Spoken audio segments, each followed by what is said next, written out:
ဒီက chapter 1ကနေပြီးတော့ key 10နေတွေပေါ့မှတ်တမ်းအတွက်နော်ကြည့်ရမယ့်ဟာရတော့ကြည့်ရမှာပေါ့တွေးတဲ့ဟာဆိုဘာလို့လဲတွေးရမယ်ကြည့်ရအောင် let's go ကြည့်အောင်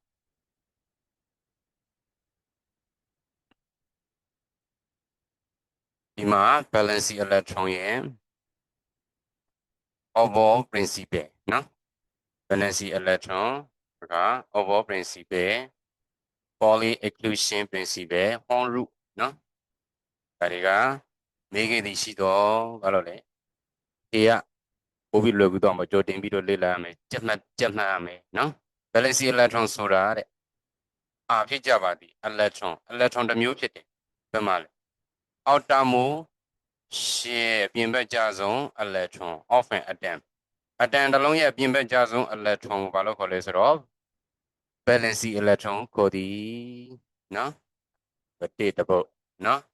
အဲ့ဒါကို overall principle က overall principle ဆိုတာ state ဖော်ပြတယ်that the electron တွေကိုဖော်ပြတယ်phase ဘာလို့လဲဖြည့်ရမယ်တဲ့ overall principle က the lower energy atomic orbital နော် lower energy atomic orbital ဆိုတာ energy နှိမ့်သော orbital ကိုအရင်ဘာလို့လဲဖြည့်ရမယ်တဲ့ before မတိုင်မီမှန်မနော် failing higher energy 1ဆိုတာ orbital မြင့်သောအတန်တွေကိုဘာလို့လဲမဖြည့်ခင်နော်လေရေးကနည်းနည်းပြီးခံပါနော် orbital မြင့်သော electron တွေကိုမဖြည့်ခင်အတန်တွေကိုမဖြည့်ခင်မှာဘယ်သူ့ကိုယင်ဖြည့်ရမလဲ lower energy orbital နှိမ့်တဲ့ဟာကိုယင်ဖြည့်ရမယ်တဲ့ overall principle ကအဲဆိုရင်မင်းတို့ဒီကောင်ကိုကြက်တဲ့ခါမှာအဖြတ်လေးတွေနဲ့နော်အဖြတ်လေးတွေနဲ့ဖြတ်ပြီးကြည့်မယ် overall principle တစ်ဖြတ်အဲ့လိုသွားမယ် state that the electron အမှတခါပြ fail in the lower energy အမှတခါပြ atomic orbital တစ်ဖြတ် before failing တစ်ဖြတ်တိုးလေးတွေဖြတ်တာ higher energy 1အဲ့လိုဖြတ်ပြီးတော့ကြောက်ပါနော်နောက်တစ်ခု Pauli exclusion principle နော် Pauli ရဲ့နေရာမှာကဘာပြောလဲဆိုတော့ state ပေါ်ပြတယ် that no more than မပေါ်ရဘူးနော် electron ဘယ်နှလုံးလဲနှလုံးထဲမပေါ်ရဘူးလို့ပြောတယ် electron ဘယ်နှလုံးလဲနှလုံးထဲမပေါ်ရဘူး can occupy ပါဝင်တယ် the same orbital တူညီသော orbital တွေမှာ electron နှလုံးထဲမပေါ်ရဘူးလို့ပြောတာနော် and ပြီးတော့ two electron နှလုံးဒီ and the same orbital နှလုံးမှာလည်းမရှိရဘူးနော် electron နှလုံးဒီ same orbital မှာရှိရမယ် match ဘယ်လိုရှိရမှာလဲ electron နှလုံးဒီ same orbital မှာဘယ်လိုရှိရမှာလဲတဲ့ opposite spin အနေနဲ့ဖြစ်ရမယ်နော်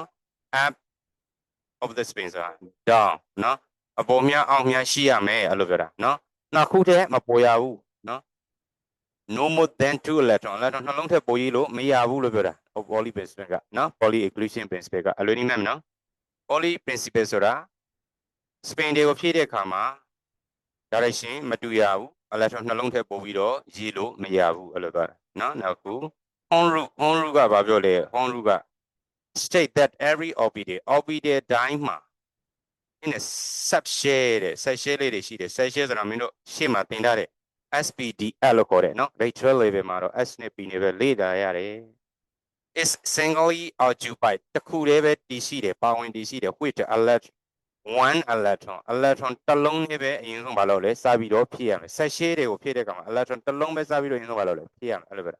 before any one orbital တစ်ခုတိုင်းမှာနော် orbital တစ်ခုကိုမဖြည့်ခင် orbital တစ်ခုကိုမဖြည့်ခင်တဲ့ the valley occupied တဲ့နှစ်ခုမဖြည့်ခင်တကယ်အဲ့လို electron ဖြည့်တယ်မှာဆိုအပေါ်မြအရင်ဖြည့်သွားနော်ပြီးမှအောက်ကိုလိုက်ဖြည့်အဲ့လိုပြောတာနော်အပေါ်မြအရင်ဖြည့်သွားမယ် s orbital မှာဆိုရင်တော့တစ်ခုပဲရှိတယ် p orbital မှာသုံးလုံးရှိတာမဟုတ်တော့အပေါ်မြတဲ့ရင်ရေးသွားပြီးမှဘာလို့လဲအောက်မြကိုဖြည့်အဲ့လိုပြောတာ all electron အားလုံးဒီနော် singly occupied တစ်ခုတည်းပဲ orbital တစ်ခုတည်းမှာပဲရှိတယ်တဲ့ have the same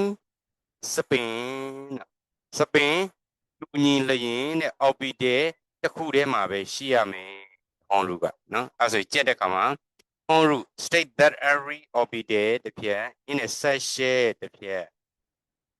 is singly occupied အမှတစ်ဖြတ်သွား with one electron တစ်ဖြတ်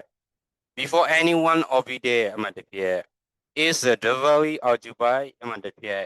and all electron အမှန်တကယ် in singly occupied orbit အမှန်တကယ် have the same spin เนาะအဲ့ဆိုရင်နင်တို့တွေကြည့်ရတာအဲ့လိုအဖြတ်လေးတွေနဲ့ဆိုကြည့်ရတာဘာဖြစ်လဲလွယ်ကူသွားပါလိမ့်မယ်เนาะဒါတော့ key 10လေးတွေပေါ့နော် chapter 1နဲ့ပတ်သက်တဲ့ key 10လေးတွေနောက်တစ်ချိန်မှာတော့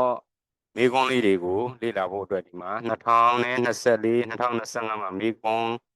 ဖောင်းတွေပေါ့2024 2025ကမိကုံးတွေကိုဖြေပြမှာဖြစ်ပါတယ်เนาะ true for တွေเนาะနောက်တစ်ခါ plan တွေ multiple choice တွေကိုနောက်ဗီဒီယိုမှာတင်ဆက်ပေးသွားမှာဖြစ်ပါတယ်เนาะအားလုံး see you later next lesson မှာဆုံကြည့်နောက်တစ်ခုနောက်သင်ခန်းစာမှာဆုံတွေ့ရအောင်အားလုံးစိတ်ကြံမှခြင်းကိုယ်ကြံမှခြင်းနဲ့ပြည့်စုံကြပါစေ